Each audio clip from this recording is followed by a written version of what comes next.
Creative Youth Network is one of the largest youth providers in the South West, working with over 14,000 young people in the last year across South Gloucestershire and Bristol. They fuse youth work and creativity to support hundreds of vulnerable young people with complex needs from diverse backgrounds. Southern Brooks Community Partnership are a community development organisation that brings people together to bring strong communities. Southern Brooks has over 25 years' experience in youth work and offers a range of youth work courses accredited by the National Open College Network awarding body. The Diversity Trust works across the UK and internationally to advance equality, diversity and inclusion. They have a long and successful track record of working across the South West region. Last year they worked with over 200 LGBTQ young people across settings in South Gloucestershire, as well as Somerset, Swindon and Wiltshire. Crunch South West has been delivering youth work for the past 20 years across Birmingham and South Gloucestershire. They specialise in open access group work, accredited courses and mentoring. They are a community organisation that works closely with other services such as Thornbury Town Council to ensure their work complements the local development plan. Wickwa Youth Centre have been running for over 30 years. In 2013, in response to the cutbacks, they took the opportunity to take over the running of the youth centre. In 2014, Wickwa Youth Centre gained charitable status. They continue to work closely with the parish council, and the centre continues to serve the needs of their very rural community and the young people that live there. Thank you for that. I'm now going to hand over to Sandy Hall-Ruthen, who is the CEO at Creative Youth Network. Unfortunately, Sandy's unable to join us today, but he's very kindly recorded a video to tell the story of the partnership and where we began, because it very much predates myself. Well, hi everybody. Sorry I can't be with you today. I'm off doing other things in Bristol, but just wanted to share with you the history of our South Gloss Youth Partnership and how we got to the point where we are now. And I'm really pleased to say that 10 years after our first thoughts and ideas came to us, we are still here. The partnership's really strong. And most importantly, it's serving young people in South Gloss and is protecting the services and the support that we offer to young people. But we need to rewind to about 10 years ago now, when austerity was first mooted. And of course, local authorities across the country, including South Gloucestershire, started to think about how on earth they were going to make the sorts of savings that central government was asking them to. And so pretty much everything was on the table, including in South Gloucestershire, the youth service. And there was a genuine idea that the youth services would be cut completely as a way of saving a chunk of money, amongst lots of other things. So we had a choice as those who delivered services for young people in the local authority area. Either we could have just complained or had a good old moan about it, or, and this is what we really decided to do, was to get together to talk about how we might solve the problem, how we might help the local authority to make at least some of the savings it needed to make, but at the same time, and most importantly, put young people at the heart of it, and protect at least some of the services that we had in the area. So we got together, put forward a proposal that included a sort of stepped down set of funding cuts. We understood that the local authority needed to make those funding cuts. That was really important. We didn't want to just go in there and say, no, keep all the money. We knew we needed to work alongside the local authority and understand the pressures on them as well as the pressures on ourselves. So we came up with a plan that meant that the local authority would keep some core funding for youth services, but at the same time we as the voluntary sector would commit to raising as much of the shortfall as possible.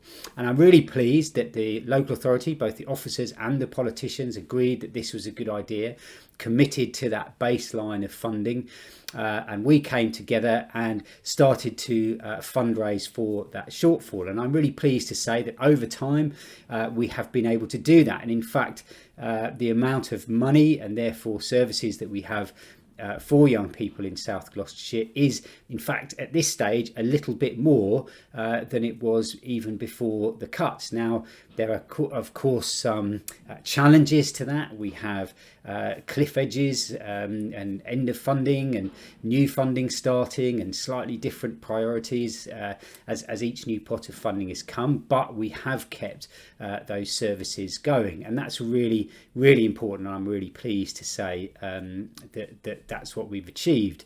So two things were sort of key to that starting point. The first was really accepting that there were going to be cuts in the first place and approaching the council in a pragmatic way. And the second thing was that the partnership was the best way for us to succeed for young people. There was a real there's an option for us to all kind of fight over the scraps coming off the council's table, but we felt together as a group of partner organisations that actually we should work together because that was the best way to succeed for young people.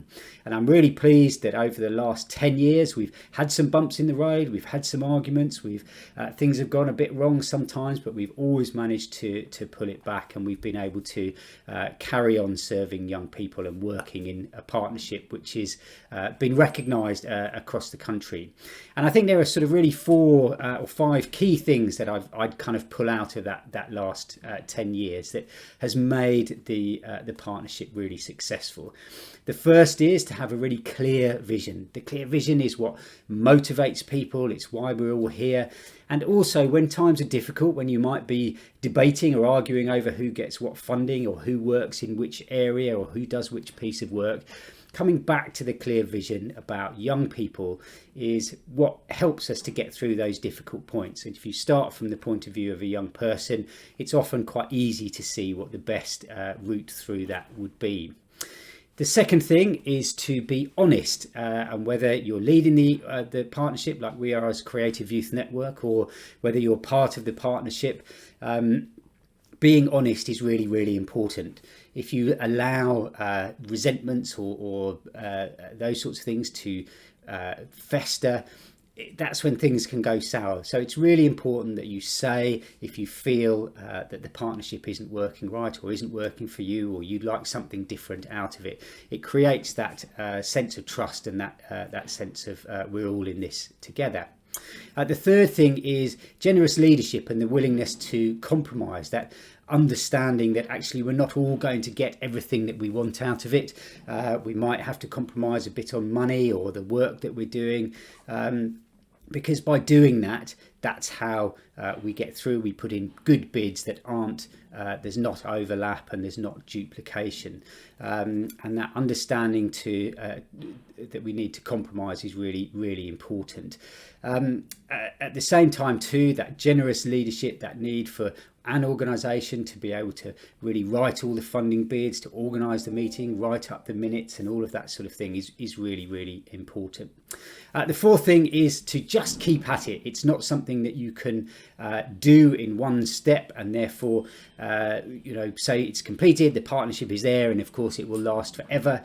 Absolutely, you have to keep at it. You have to keep talking. You have to keep being honest. You have to be willing to compromise and keep talking about it. And all of those things then build trust. And when you have good trust between organisations, that's when the real magic starts to happen. That's when you can come up with new ideas, put in new bids.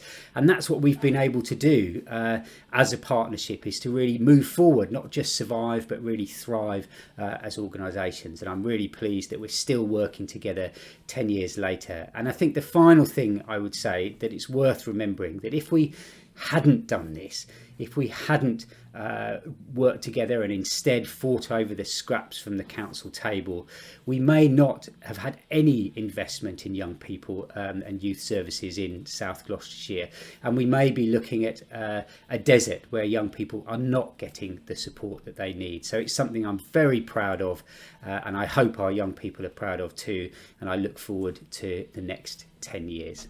Thank you. Thank you to Sandy for his video. I'm now going to hand over to Jerry Palfreyman, Preventative Services Manager at South Gloucestershire Council. And Jerry is going to share with us the impact and the influence that the lottery funded partnership has had on commissioning and youth services in South Gloucestershire. My name is Jerry Porthraman. I've worked in children's services in South Gloucestershire Council for some time now, and have been involved with youth services for quite a lot of time. So I've seen a lot of change, and I've seen the times when we thought we were going to lose a lot more than we were going to gain. It's been a really kind of tough time. So I would really support Sandy's words that it has been through kind of collaboration and openness, you know, between all partners, including the council, but with yourselves, that has allowed us to get where we are today. And there was a few things that I wanted to, one of them is how much the partnership has influenced generally the provision in South Gloucestershire. Without you as a partnership, we would not be where we are now. When we started the journey about how we would recommission youth services with the resources that were available of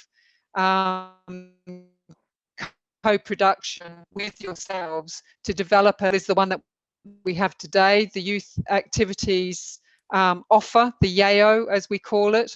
And what the YAO has allowed us to do is to work with some key providers, and I know that you have developed some really effective collaborations and partnerships with a whole range of other providers. So it means that at the moment we've got youth provision happening through the YAO on 16 sites throughout South Gloucestershire, and delivered by kind of all of you, by quite a range of different people. When we were exploring the model, there was a couple of things we were very keen on. We wanted to make sure that there was as much collaboration as possible, as much partnership as possible. We wanted to make sure that young people were at the heart of provision, but we also wanted a model which enabled us to attract additional funding and resources so that we could really kind of build into the future when there was so much unknown at the time about what the future looked like. And like Sandy, I'm very proud to say that with your help and between us and with the work that you've been doing, the kind of money and the resources that you've attracted in, some of it through the lottery funding and elsewhere, on top of the money from the council, means that we've got about double the resources that we would have had otherwise. And I think that's an incredible achievement. The other thing is that we were very keen that we didn't want to focus just on quantity, but we wanted to focus on quality and what young people really need. So it's not just about cost, it is about the quality of youth work and the quality of the provision. So again, I think that's something that we should all be really proud of. The other thing I wanted to comment on was the benefit of having the partnership as a partnership, as opposed to lots of different providers kind of all communicating separately with the council and with each other, which is what we've had in the past. But the benefit of the partnership has been immense, and we really saw that during this last difficult year. We might never want to hear the word pandemic or COVID again in our lives, but it's with us for a little while, and it has been an incredible challenge. And during this year, what we've experienced in our partnership with you is flexibility and commitment, some quite incredible, I think very, very moving examples of how you work with young people in really creative ways. So I'm wondering if those smiles are you still hearing me okay at the moment? Can you still hear me okay? Yes. Okay, I'm not actually sure how much you can hear me or not. It was quite clear then, But Jerry. you can. Yeah, Okay. It was quite clear. All right, thank you. There was quite a delay then, so I'm not quite sure what's happening. So I've already talked about how. Oh, very good, very good. Thank you, Hannah. I've another example of that was the £40,000 from the Home Office, which means that there's kind of even more. Okay, I'm not actually sure how much you can hear. An example of which means that there's kind of violent crime and supporting young people make positive choices. So again, without the partnership, I think it would have been really difficult for us to attract that funding in and to do that work with young people. The other thing I wanted to talk about really briefly was the role of the partnership manager. Oh, thank you, Hannah. I've added value that kind of your role brings to the partnership and how we work together. So having a single point of contact, which is really helpful. Being able to kind of attend the partnership meetings, it supports the council's contract management of the YAO, so that has been fantastic as well. We've built, I think, through the partnership, there's been much greater links with other colleagues within the council, including community safety, the violence reduction unit. There's been quite a lot of kind of interesting work going on with the violence reduction unit around supporting training in detached youth work and young people's mental health for youth workers. We're currently working together to put in additional activities for young people over the next 6 months as well in relation to tackling antisocial behaviour. So lots and lots of examples, but they're just a few more examples of how our working together makes a difference. And then one last thing I want to say is that the coordination and collaboration provided by the partnership has really enhanced the connection between youth workers and the statutory through our youth offending team, our social work teams, our family support teams. But by having the kind of connections and the relationships that we now have with the partnership, that can make a really big difference, either on an individual level with a young person in terms of supporting them, or collectively by looking at group work or sharing information, etc. Much for having me just to say a few words about what I think has been a kind of great collaboration over the recent years. Thank you. Thank you so much, Jerry. That's much appreciated. So we're now going to share some of the key lessons that we've learned as a partnership. So I'm going to start by sharing the impact that partnership working has on young people. So firstly, it is essential to keep young people at the heart of the project. So I have worked directly with a group of youth ambassadors who I've personally learned so much from. Although we as professionals understand partnerships and that we are stronger together, which results in young people receiving a better service and achieving more positive outcomes, a key lesson that we have learned is that partnership actually means very little to young people. This soon became apparent to me when I first started working with the youth ambassadors and consulting with other young people. I remember my first meeting with them and setting them the task of designing the partnership logo. I was mostly met with confusion as to what a youth partnership is, resulting them in designing the logo South Glos Youth that you see. What is important to young people is their local youth centre and the relationship that they have with their youth worker, which Rusty from Wickwar will talk more around shortly. The partnership is almost like an invisible thread that benefits young people that we as professionals can see, but all young people know is that they attend their youth centre and are supported by their youth worker. What young people don't always see is the partnership working behind the scenes that ensures they achieve the best possible outcomes and fulfill their potential. So for example, over on the right-hand side, we have Robin. Robin is a young person who lives in very rural Thornbury. They are quite isolated and have no access to other services or support other than attending an open access sessions at Crunch. Robin lives with their dad, with whom they have a strained relationship with and don't always feel as though they can talk to.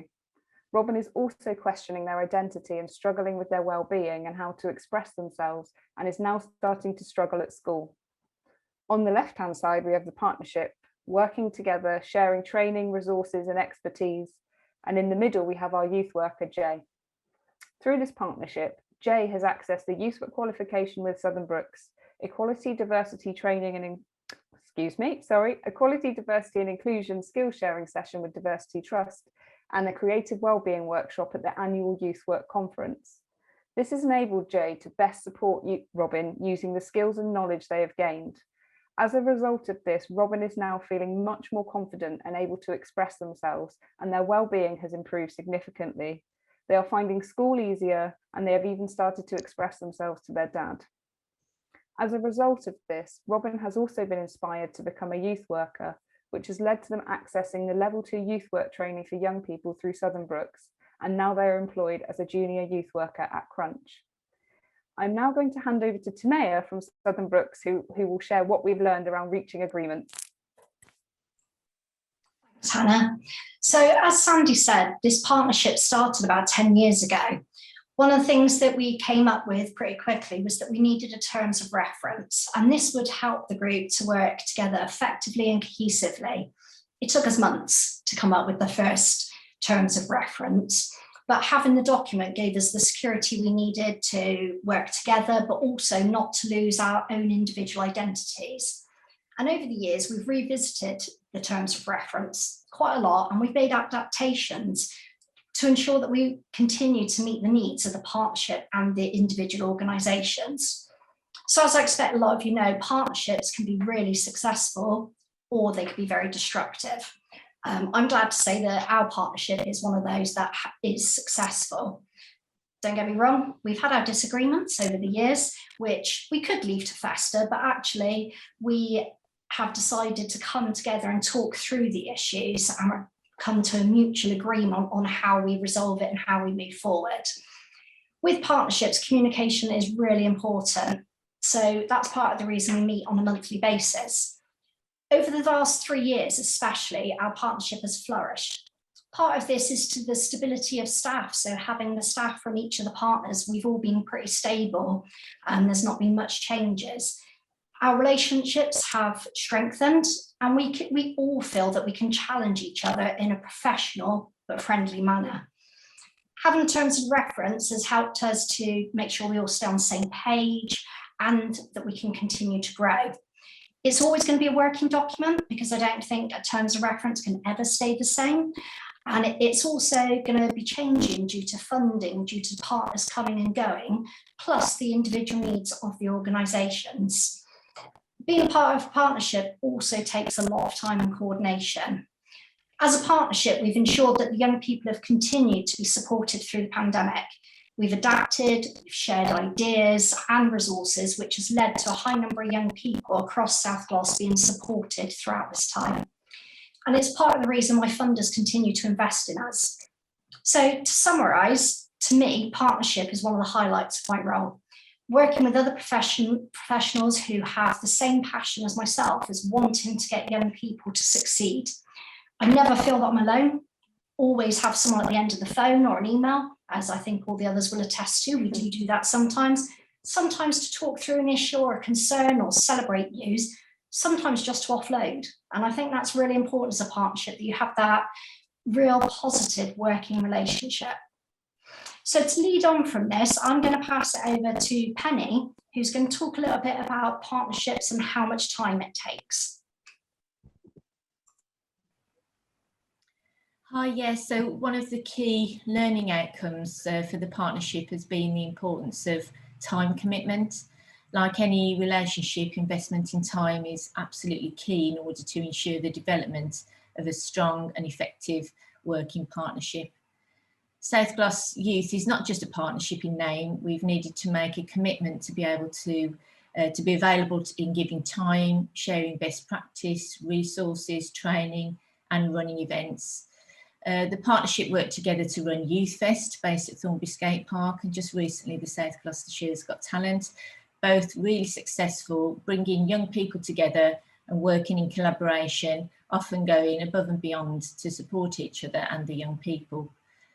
During the pandemic, the commitment shown by members of the partnership has never been more evident. We've spent time together working out how we could continue to deliver an effective and creative service whilst adhering to government guidelines. And we kind of thrashed this out together as a partnership to make it work. I've no doubt that this was one of the key factors that enabled us to continue to deliver when many other community groups have stopped. We've invested time in each other by committing to regular meetings, monthly, sometimes more regularly than that, being available to support each other, as Taneo said, when we needed it, and by being open and honest with each other. This model of working has had a direct impact on our delivery and consequently on the lives of young people that we work with, modelling good relationship working, cross-boundary collaboration and stability. Our staff are benefiting from training delivered by Taneo at Southern Brooks, sharing of ideas across the partnership, such as Jack from Creative Youth Network helping with ideas for Zoom sessions and the technical side of all of that. Barclay from the Diversity Trust, helping us to keep the LGBTQ agenda in focus, and Rusty from Wigwall Youth Centre, bringing ideas about how she supported young people in a village setting and how we could use that in our youth work setting. Inevitably, this has strengthened us as an organisation. In essence, as far as the partnership goes, basically what you put in is what you get out. And I can honestly say that as a smaller youth organisation based in a more rural setting, Crunch and the young people that we work with have definitely benefited by being a member of this partnership. I think understanding the time commitment before you go into the partnership has been really important, and keeping that commitment throughout has kept the flow of the partnership and helped us to be as effective as we've been, both in our individual groups and along the whole of South Gloucestershire.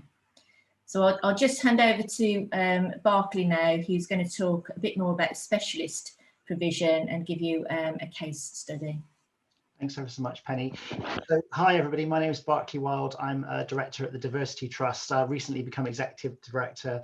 So for those that don't know us, we're a non-profit organisation, community interest company, which I established in 2012. So we're relatively young by the standards of the rest of the partnership.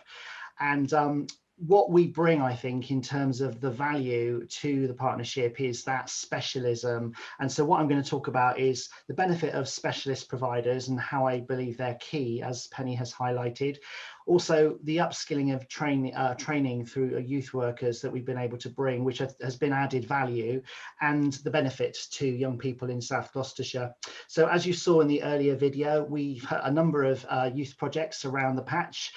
So we've got Alphabets LGBTQ in South Gloucestershire, which is housed in the Armadillo and in Yate, but we do also work across South Gloucestershire, particularly working with schools where they're wanting to advance their support through policy, setting up local groups, also the provision of kind of awareness raising and education for both staff and young people. And so we've been able to do that in South Glos. We've also got programs in Somerset, in Swindon and Wiltshire as well. So why I think it's important to have specialist provision? Well, for those of you who know my history, I've been involved in LGBTQ projects for 26 years. And I first set up Freedom Youth in Bristol, which is now, I'm very proud to say, one of the longest running LGBT youth projects in the country. So 26 years on, it's still going strong.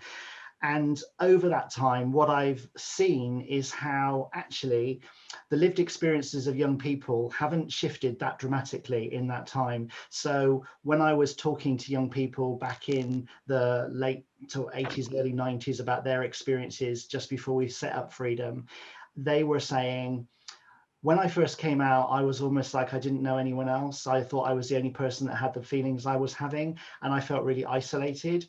And 20 odd years on, 26 years on, and I'm talking to young people who are today just coming out, and they've been having those exact same feelings. So over 2 or 3 decades, we still have so much work to do, despite all the profile that we see in the media, people coming out, how important role models are.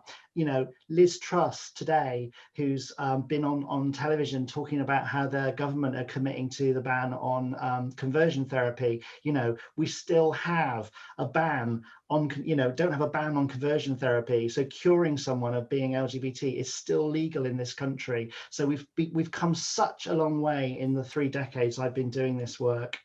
So what we've brought to the partnership, as well as that specialist provision, and then you can see a group of the young people at Alphabets there on the screen. This was a photo taken at one of the Pride events that we were able to attend pre the pandemic. So they've been really involved in getting into schools, but also the support we've been able to give through training and development. So supporting equalities training, also specialist training around working and engaging with LGBTQ young people, and also specifically around the needs of trans young people. So we've been able to bring that lived experience and share that. I think, what young people say to us that Alphabets particularly brings to them, which is the program that we've been delivering and working to provide, is a safe space. It's a space I can be myself. It's a space where I don't have to explain who I am. You know, we have an opening circle every time we get together, either online or in person, when it's safe to do so. And we encourage people to say their name. Now, this may be their chosen name rather than their given name. And it may be the first time they've ever been able to share that name outside of their own space, you know, in a public space, in a sense. Their pronouns, you know, whether they identify as he or she or they or them. And that may be the first time they've had that opportunity to say that. And it's so powerful when you have that space to be yourself, to be your authentic self, when for many young people, not all, but for many young people, they've had to hide themselves. They've been invisible, or they've actually felt the need to literally hide who they are because they fear discrimination. And I know from my own experience of both being a youth worker over nearly 3 decades, but also my own lived experience, how going to mainstream and general provisions can be really daunting because you fear being discriminated against. So I think it's really important that we have that balance of amazing open access and mainstream and generic services, but also we have the safe space as well, where young people can come if they want to get specific support around being LGBTQ. So as well as offering alphabets and the work in schools, we also have some adult programs. So there's a transition offer available post-19 to young people. So we have some wellbeing programs through One U South Gloucestershire, and also a Voice and Influence project, which is really about trying to advance the rights of LGBTQ people, not only within South Gloucestershire, but across the UK as well. And one of the things that's been really great for us this year, although we've been really challenged around COVID and the lockdown and trying to, offer things online and still trying to make sure we get to meet and have a space for young people, which is a safe space, is that this year we're now in the position to actually recruit a role, a youth and community role, which is going to be such an amazing opportunity. So beyond April, we'll be appointing someone hopefully into that role who'll be really able to get in on the ground, do work with schools, offer alphabets, and actually get into the delivery of this programs. So I just want to really quickly note our international presence. This is something that's been really a roller coaster ride of a year for us. You know, in March, April, May, it was like, wow, what's going on? Everything's getting shut down and everything's getting cancelled. Then really, really tragic and horrific events took place in the US, which you'll know what I'm talking about, in May last year. And that just sent us through the stratosphere. We've had, overwhelming inquiries, particularly for the work we do around training and development. And in the last week, we've been likened alongside of some amazing organizations who've been chosen as kind of leaders in influence, alongside the UN Women, the Disasters Emergency Committee, and the Diversity Trust. I mean, I could not make it up. It's been such an amazing year. And now I'd like to hand over to a video from our partners at Wickwar Youth Centre, who are going to talk about their experiences as a rural village location-based provision. Over to you. Hello, I'm a trustee and the treasurer for Wickwar Youth Centre, a rural charity drawing its members from the village of Wickwar and other settlements up to 4 miles away. We enrol young people from the age of 10 in order to support them through the process of transition to 6 different secondary schools and to help sustain their friendships from primary age throughout their time with us. In normal years, we are not open in the school holidays, but for the financial year 2020 to 2021, our staff work throughout the summer holidays to provide continuity and support, leading to opening for 8 weeks before the November lockdown. We ran 2 Zoom sessions a week to replace our usual open access provision throughout the year. In addition, we participated in a scheme from South Gloucestershire Council, run by one of our larger partners, Southern Brooks, to deliver art packs to members once a fortnight from early May until late June. We decided to build on this scheme with our own activity packs for the rest of the financial year during lockdown. The visuals that you're about to see are examples of these packs. One of the lessons learnt from the partnership is that as long as you are willing to work within the Memorandum of Understanding, there is a place for all sizes of organisation, and we are the smallest one. Another lesson is that while still adhering to the standards of the partnership, it is key that each centre responds to the needs of their membership and involves their members in developing the programme and activities of the centre. We undertook a survey before Christmas and during March to check on the types of activities most valued by our members. Each Zoom session is informed by the participants of the previous session. Another lesson is how important it is to feed back to funders on work carried out and to have good lines of communication and good relationships with them. We feed back to the Community Lottery Fund by providing quarterly statistics and case studies to Creative Youth Network, who put together a collective report from every centre receiving this funding. We have a good relationship with Whitwall Parish Council, who are a great support to us. We provide an annual report of all our activities and an application for a grant each year at the appropriate time. In addition, in this extraordinary year, we have provided very detailed quarter reports to the clerk to circulate to parish councillors. The chair of the parish council has the youth centre as one of his special responsibilities. The parish council is also really good at bringing any other sources of potential funding to our attention. One of the parish councillors is also the elected South Gloucestershire councillor for our area, and she has responded very positively to our applications for small grants, one of which contributed to the provision of the activity packs during the summer holidays. We are also subcontractors for the South Gloucestershire Council's Youth Activities offer and provide quarterly reports to the lead partner in Area 2, LPW, as feedback. The council employees responsible for this project are very good at keeping us all informed about any funding opportunities that they hear about, as well as offering free training opportunities. One of the strengths of our centre is that we have excellent relationships with the parents and carers of our members. Over the financial year, we have delivered 171 packs to a range of our members, usually on Saturdays, so that we see lots of them and their parents and carers and are able to see and hear how they have been getting on during the various lockdowns. The activity packs provided something for members to do while they were not at school, and often it was something that other members of the family could also engage with. Parents told us that their children really looked forward to getting their Saturday surprise. Often these were tied to little videos on our Facebook page prepared by our youth worker in charge. Our centre would not continue to exist without the hard work of the trustees, who this year donated about 2,000 hours of unpaid support in order to keep the staff supported, the bills paid and the building in good order.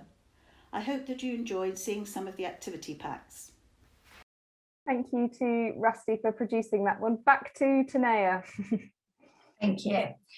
So, as Sandy alluded to earlier, and I think we've all spoke about it, is the role of the partnership manager.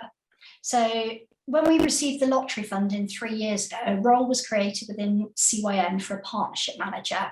At first, several partners, including myself, didn't really see the benefit of the role because we'd already been going for 7 years and it seemed to be going okay. But yeah, we were completely wrong. Over the past 3 years, Hannah's role has been a godsend to us all.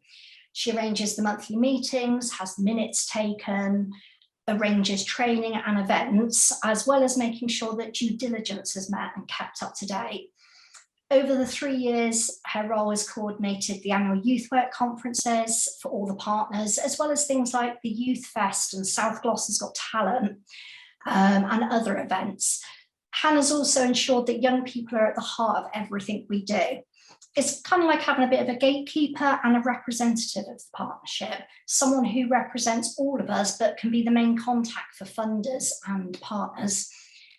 For myself, I wouldn't have the time or the capacity to even get started in any of those events and putting them on place. And a lot of the events, a lot of the cohesive work we do would not have taken place. For me, Hannah is very much the glue that holds this partnership together. So I'm going to now pass back to Hannah. Thank you, Tanea. That's very, very kind of you to say. It's been a turbulent 12 months for us all, but especially for young people. But we're really pleased to report that despite a couple of weeks of planning / panic period of how we might still support young people when our youth centre doors were forced to close, we have continued to support young people and even reach even more young people. Even our smallest members, such as Wickwar Youth Centre, have continued to support young people in their very rural village. So we're now going to share a short video of how we have responded to the challenges of delivering youth work during the pandemic. We have demonstrated that we can respond to the challenges of COVID. We have a model that works. Each organisation has continued to deliver throughout the pandemic. We were the first services to deliver online youth services within the first 2 weeks of lockdown. We adapted an open access centre-based provision to include online youth work, detached youth work, one-to-one work, and even taking packs out to young people. Throughout, we committed to regular meetings and collaboration, sharing skills, learning, best practice, and even training each other, particularly around online tools, detached youth work, and safeguarding. We could not have been able to respond so swiftly to the challenges of lockdown without this. We even managed to run an Introduction to Youth Work course, training 26 junior youth workers and volunteers, leading the next generation of youth workers. So, what did all of this teach us? So being forced to close our youth centre doors just reaffirmed to us how important the youth centre is for young people and the relationship that they have with their youth worker. In March 2020, we very naively thought, it's okay, we can just run activities online and young people will join us there.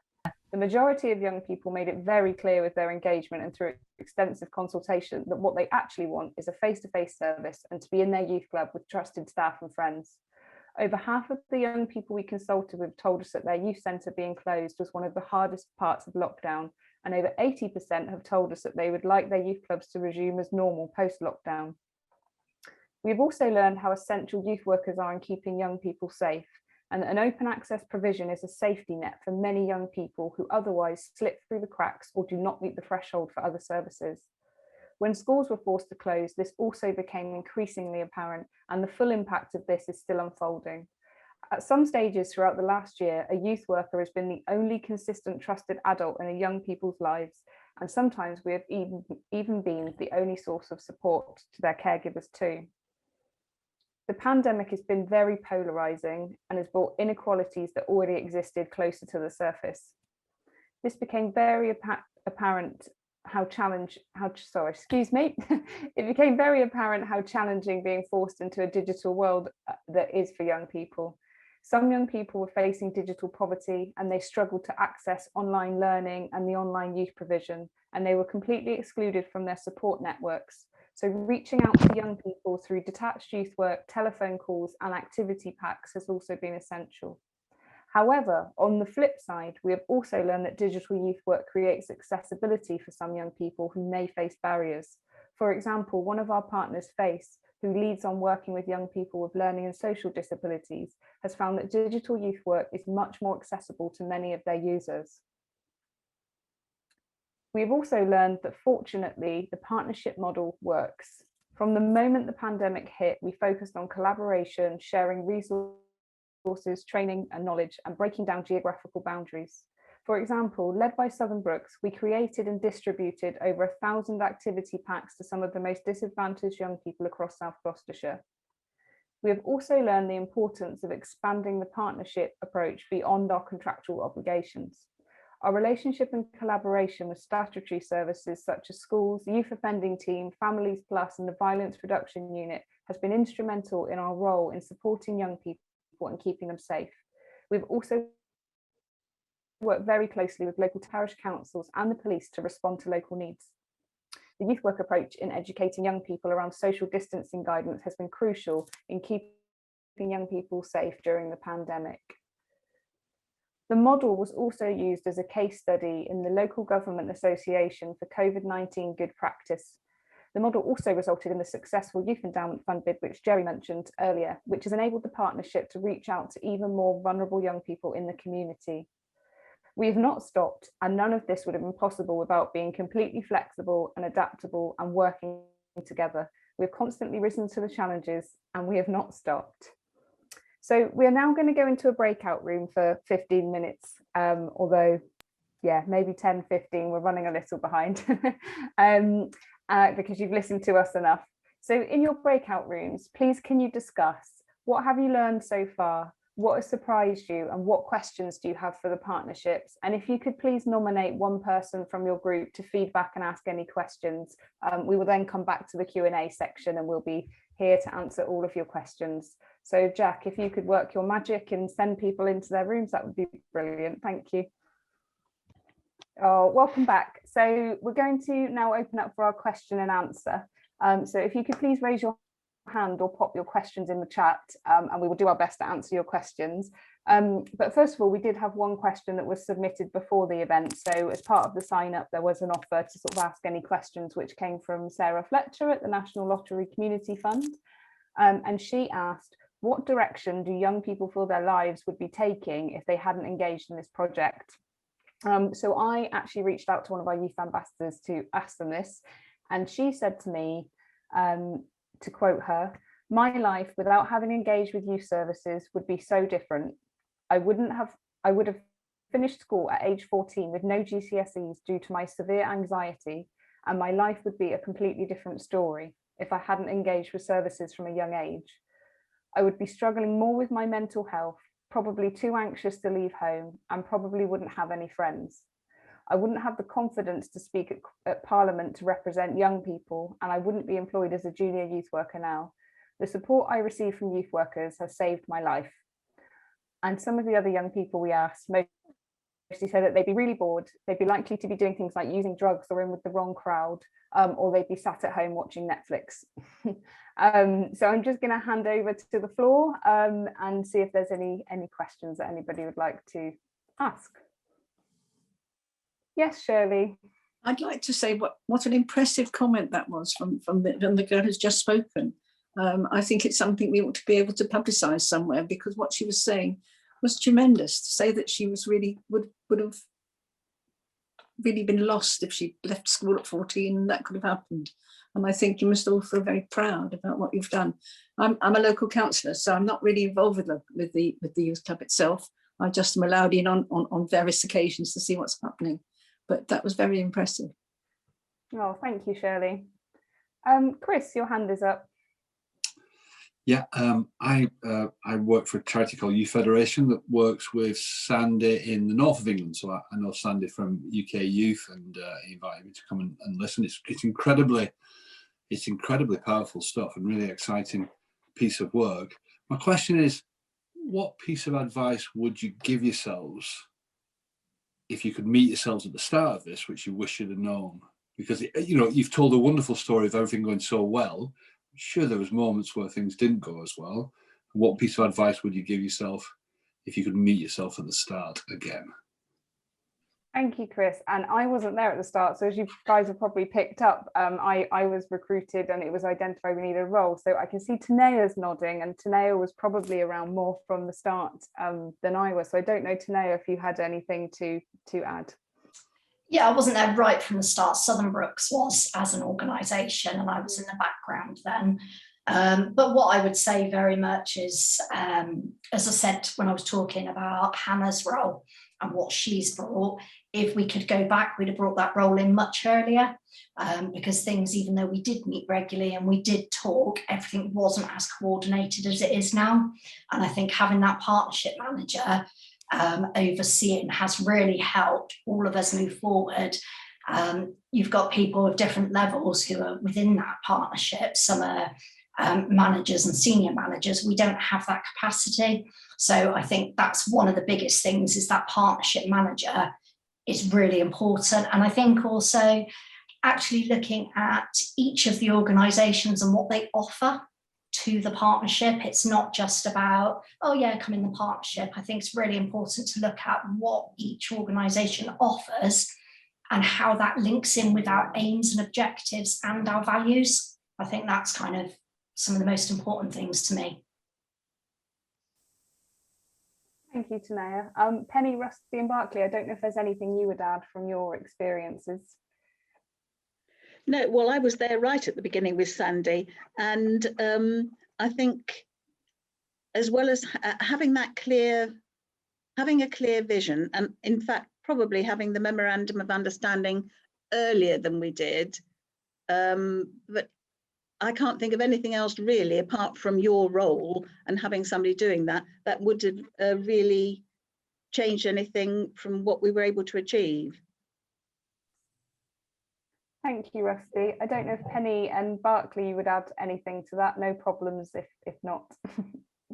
I would just say, just in agreement. I think having a clear aim from the start and only working with people that share that aim and share the vision and the values as well is very important. And I think we all do. But I also think going in with your eyes wide open. Obviously, I've said about the time commitment, but also being prepared to wrestle with ideas and stuff like that and see it through beyond that, I think is important, because we did have our different, and we still do have our differences, but yeah, I think we were a bit wary of each other to start with, in the best possible way. It's just like you want to protect your own organisation, but I think we got to the place fairly early on where we were very generous with each other, and I think that's been a really important part of the partnership.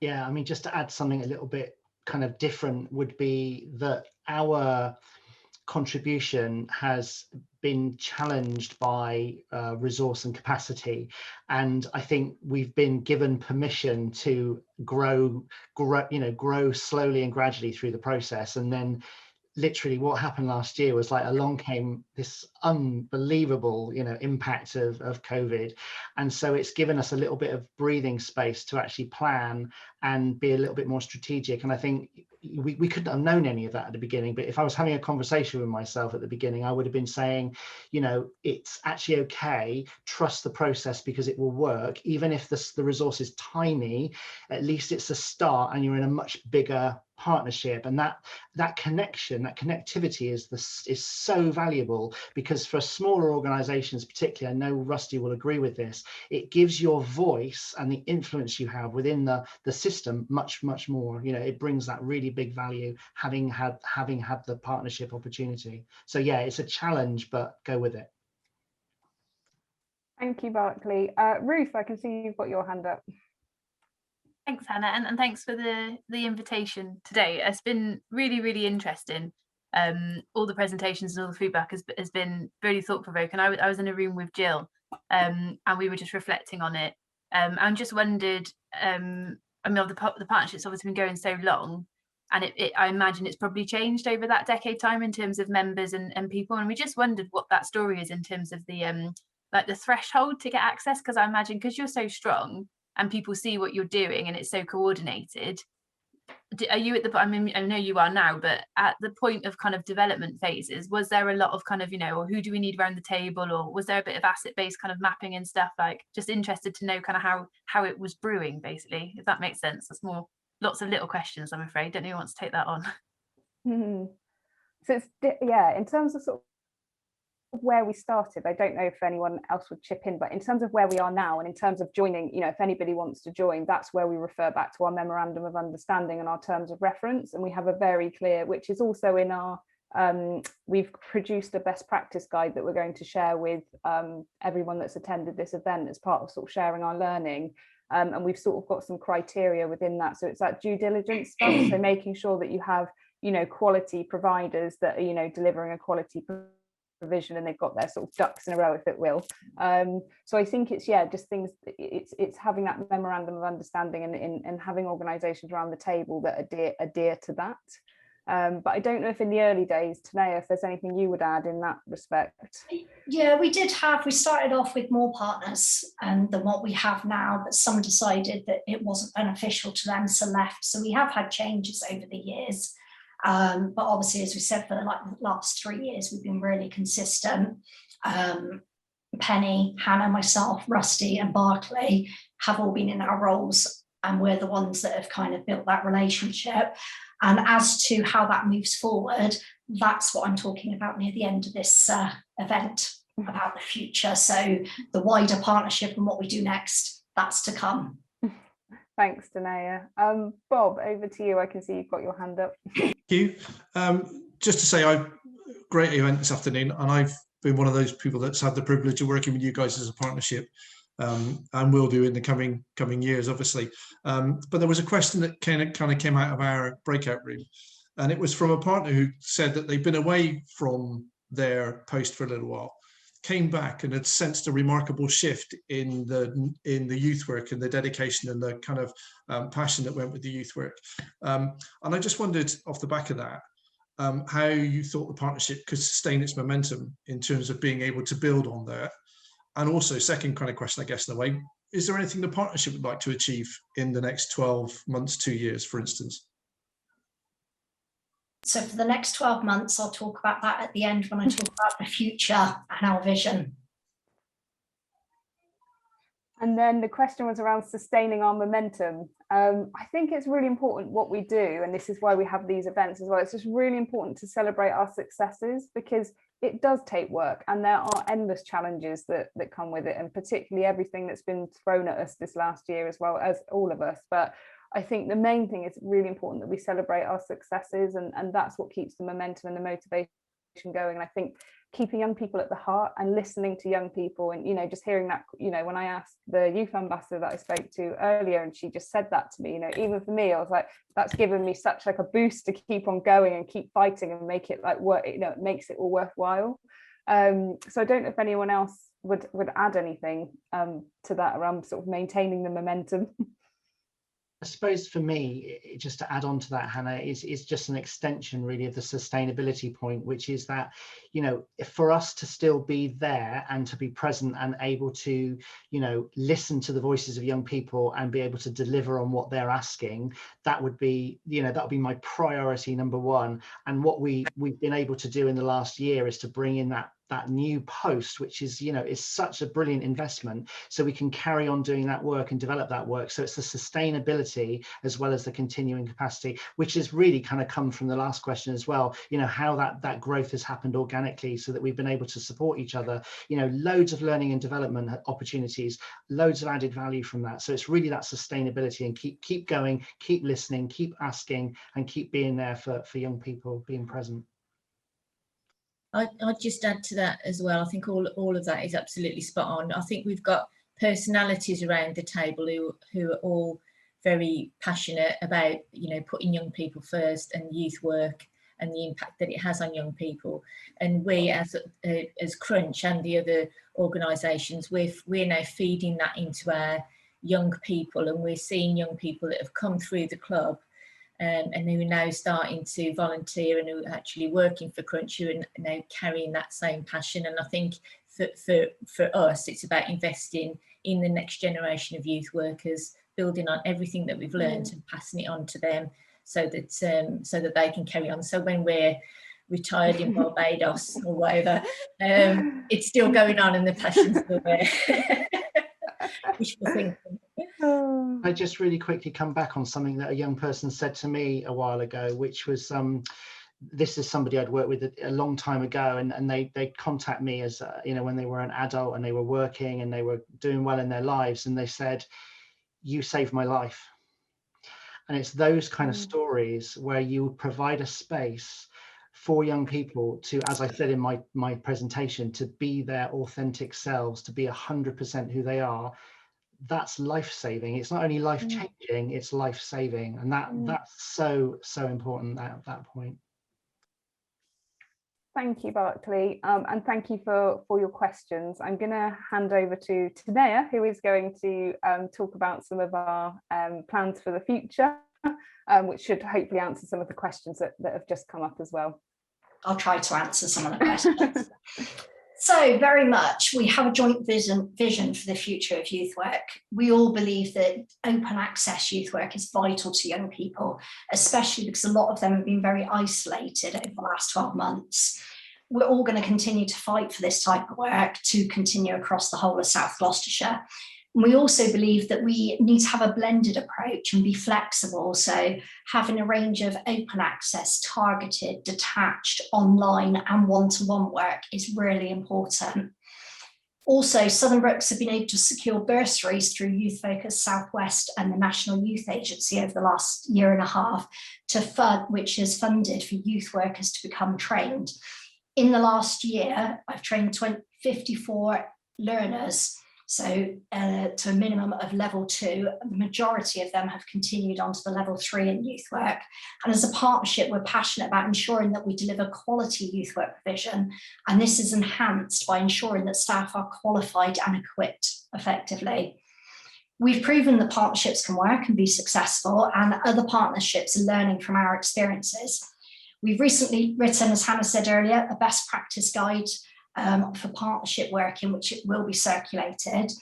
We'll continue to share our learning of the partnership, and hopefully this will help influence youth work sector's way of working and how funding can be distributed evenly and fairly.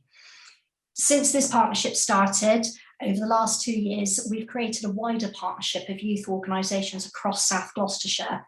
So Creative Youth Networks, Southern Brooks, Learning Partnership West and Diversity Trust lead on the 4 contract lots awarded by South Gloucestershire Council to continue delivery of youth work services across South Gloucestershire. This has helped us expand the partnership to include partners such as FACE, Staple Hill Youth Centre, Bitton Parish Council, Bradley Stoke and a few others. And again, we're in the process, well, we're working on the terms of reference with that group and very much using our learning from this to enhance that partnership. We will continue to support best practice and work cohesively for the benefit of all young people. We all have high hopes for the future of young people across South Glos, and we will all continue to work together to ensure that young people can reach their potential. Thank you to Tanea, and thank you to all the speakers today. And thank you to all of you for attending today and listening to our journey so far. Please can we ask you to show your support for universal youth provision in South Glos? If you share about today's event or just share anything on social media, please can you use the hashtag SouthGlosYouth. We will be circulating event feedback,